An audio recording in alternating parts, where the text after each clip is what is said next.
со бомбашкиот напад во Анкара. Бомбашкиот напад е испраќање на одредена порака. И по дефолт терористички напад треба да внесе страв, неизвестност, паника меѓу луѓето и да за кои очекуваат дека овај може да изврши притисок, да речеме, на официјалните власти во Анкара да ја променат политиката кон курдското прашање. Колку тоа ќе влијае на сето тоа големо е прашање, бидејќи и премиерот Давутолу и председателот Реджеп Тајип Ердоан најавуваат безкомпромисна борба против тероризмот, значи нема никакви најави на никакви отстапки, така да треба да причекаме да видиме како се развиваат настаните. Пак велам, понатамошниот развиток на настаните ќе зависи од развитокот на настаните во Сирија. Трет бомбашки напад во Анкара за половина година. Политичките партии со меѓусебни обвинувања, а страда само невиниот народ. Кој стои позади ова и која е целта од ваквите напади, истражува телевизија Нова директно од Анкара. Во изминатите 6 месеци турската престолнина Анкара е мета на терористичките напади.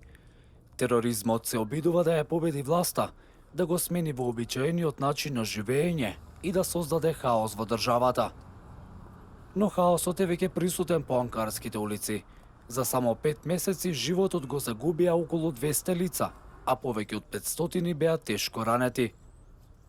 Одговорноста за последниот напад ја преземаа курдските јастреби, кои тврдат дека се отцепени од Курдската работничка партија, но експертите наведуваат дека тие останале во блиска врска.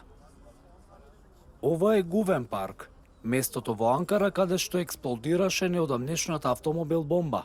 Уништените згради на фасадите во непосредна близина на нападот и бројката на загинати цивили укажуваат на јачината на бомбата. Во граѓаните на Анкара е впиен стравот. Студентот Орхан раскажува како е да се живее во градот изминатите месеци. To live in Turkey is getting less secure, I think. This is what I feel, but I know that some people feels fine. So, but if you ask me how do you feel, Murat, I don't feel very secure like I was feeling before.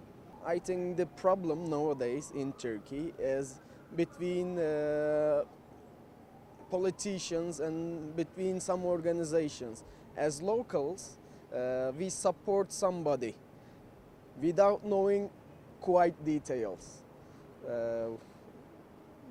That's what would be the solution? This is really a big question for me to answer, honestly, as a local. But I think everything will start with one individual. We have to solve the problem within ourselves. Then the problem without ourselves or outside in public can be solved. Let's hope the best. I don't know really. People will solve this, not politicians, not the soldiers, not organizations. People will solve this, I think. Sizler için cehennem var. Bunu unutmayın. Zalimler için cehennem var. Birlik olacağız ki yürüyeceğiz. Tüm Türkiye el ele verecek. Ya senin dediğin de yanlış. Ölen 37 kişi mi? Bakın ölen 37 kişi mi? Bu kadar mı? Ha, bu kadar mı? Hayır, amcan dedi tüm Türkiye ne yapacak? El birliği yapacak. Yani biz burada tamam Allah rahmet eylesin. Hepimizin canı yandı. Ama şu 1 metrelik değil.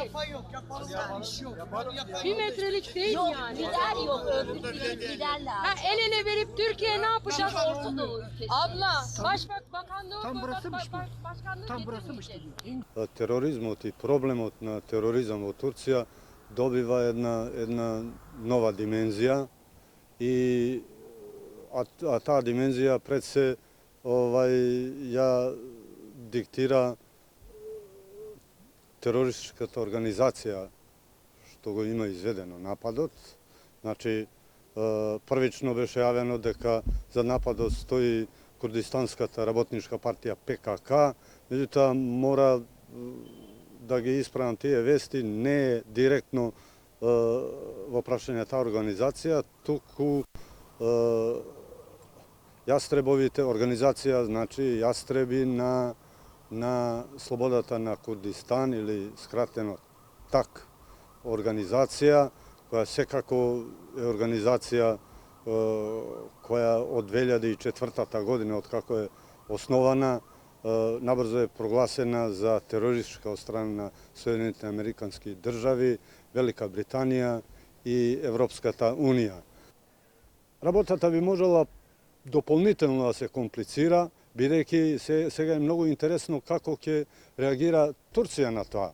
Турција секако стравува од нараснување, понатамошно нараснување на курдскиот сепаратизам на југоистокот на Турција. И ако се земе предвид дека Курдската федерација во Сирија е прогласена на територии кај што освен курдите живеат и арапи и туркмените, особено овие последните, на кои е Турција многу чувствителна, претпоставам дека Турција нема да стои со вкрстени раце и на одреден начин ќе реагира, дури не е ни чудно да има нови нејзини воени напади на територијата на оваа така наречена Курдска федерација во Сирија. Во Анкара повеќе не мириса ниту на чат од бомба, ниту пак на чат од запален автомобил. Но постојано ќе смрди прашањето кој го стори ова и зошто беше потребно.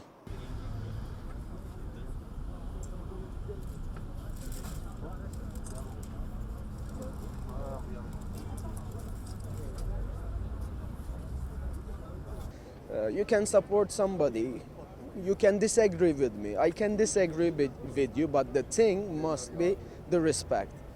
I highly respect what do you believe, but I'm sorry, I don't think this way. But with a lot of respect. What we are losing nowadays in Turkey is, I think, our respect to the other.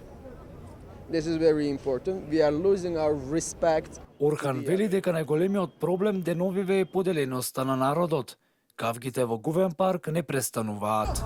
Polise bırgırlanıyor. Polisin askerinde günah var. Dünya kadar insan. Eğer askere gidilecekse ben gidilecek diye hazırım. Прашањето на тероризмот во Турција добива нова димензија. Вели Кочан. Покрај борбата за автономија на курдите во југоистокот на Турција, која трае цели 30 години, тој вели дека ваквите бомбашки напади се зачестија во последно време. Според него, тероризмот не е препознатлив стил на курдите. Низ минатото тие напаѓале исклучиво полициски службеници и државни објекти. Актуелноста ја диктира сириската криза. Турција е директно инволвирана во проблемот. Турција поддржува одредени војни групации во Сирија. Наравно, штитејќи ги своите интереси, кои не се совпаѓаат со курдските. Пак велам, во регионите каде што е прогласена Курдската федерација во Сирија, живее туркменското малцинство и за подсетување, например, рускиот авион е соборен токму во регионот кај што живеат туркмените. И тоа беше една од најголемите причини Турција да реагира така. Таа уште тогаш на Русија и испрати порака дека е директно заинтересирана за тој регион и дека има морална обврска да го штити своето малцинство. Покрај масовниот прилив на бегалци од Сирија, на турските власти им се заканува нова економска дестабилизација. Младите стравуваат дека ќе останат без работа, со што ќе бидат приморени да ја напуштат државата. I don't know, this could be a problem. And as far as I know, families, people coming from Syria to Turkey is less educated. Generally kids and sons and wives of people. And they won't be able to support the economy of Turkey. So in the future this will be something to carry. That's why this will be another problem. Moreover, the economy is not going very well in Turkey, additionally. And the Syrian problem has a lot of aspects, including tourism too. I'm working as a tourist guide in Istanbul. And some of the agencies has already started to employ the Syrians for their businesses. Even though they don't have the license to work, or you don't have a citizenship, you can work. Кочан ја поврзува вонредната состојба на Сирија со случувањата во Анкара. Прашањето за федерализација на курдите во југоистокот на Турција и северот на Сирија ги плаши властите од нови можни терористички напади. Од Сирија светските агенции јавија дека курдите на територијата во трите кантона што тие ги контролираат во североисточна Сирија прогласиле федерација. Колку е тоа валидно, големо е прашање, бидејќи веднаш стигна од Соединетите Американски држави и од официјален Дамаск соопштение дека тие тоа не го признаваат. Меѓутоа, без оглед на се се случува нешто што не е толку неочекувано, ако земеме предвид дека пред некој ден во Женева под чадорот на Обединетите нации започна преговори со сириската опозиција околу иднината на Сирија. На тие преговори курдите не беа повикани и тие таму не се наоѓаат.